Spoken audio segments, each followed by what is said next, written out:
So one day I was studying with a friend for a test, and there was a problem that we do not know how to do it. So I told her to just ask ChatGPT. So this is what she did. So first of all, we have an accounting exam question sheet.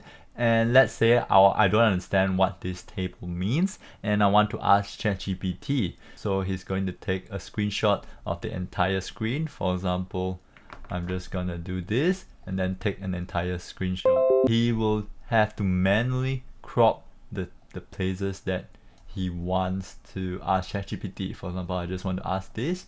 He's going to crop like this and then click on yes and then click on save it and then have to save it in his own picture folder, screenshot folder. So once he save it, he have to go back to his ChatGPT where he wants to ask the question, click on the add button, click on add photos and files, and then choose the screenshot that I want to ask, and then it's going to upload, and then now he's going to have to ask what he doesn't understand. You see how many steps are there? First step is to take a screenshot, second step is to crop it, third step is to save it, fourth step is to add the files into ChatGPT and wait for it to upload, and then after that prompt it. So there are 4 steps. So if you want to ask ChatGPT about a few images, charts or tables, and doing that step by step will be taking way too much time. And here is what I did instead to ask ChatGPT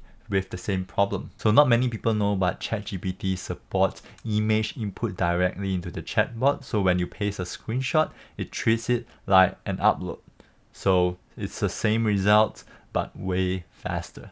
So first of all, I'll be heavily using the Snipping Tool available built-in into Windows or MacBook so that you can select the tables or charts that you need immediately. To do that in Windows, you just need to use the shortcut Windows, Shift and S. And as you can see, it will pull up an entire overlay so that I can select it. In MacBook, it's going to be Command, Shift, F4.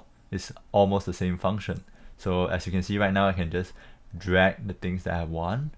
For example, this table, and once you release it, it will say that it's already saved into your clipboard. So I can just go back into my ChatGPT and just Ctrl+V, immediately pasted it. As you can see, it is so much easier. So for example, I want to scroll down, I want to ask ChatGPT about this, I just Control, paste, and then go back here and paste it.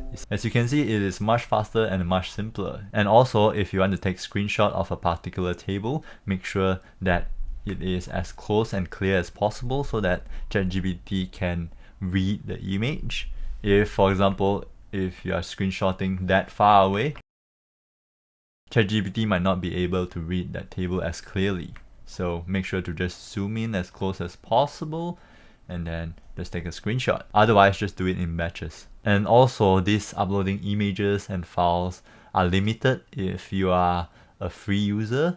I think you are only able to upload like 6 files or 6 images in a day, but Plus users or paid members can upload unlimited amount of images into ChatGPT. So that's something that you need to understand. Maybe sometimes just uploading the entire file might be better and more useful than uploading images one by one. So that you need to take into consideration as well. So next time, if you want to show ChatGPT your graph or table, don't save it. Just screenshot, copy, and paste it directly. Hello, this is JJ. If this trick saved you some time, make sure to hit the like button and subscribe if you want more videos. And also comment down any videos ideas that you want to see next. Thank you very much for watching. Keep practicing, and I'll see you in the next video.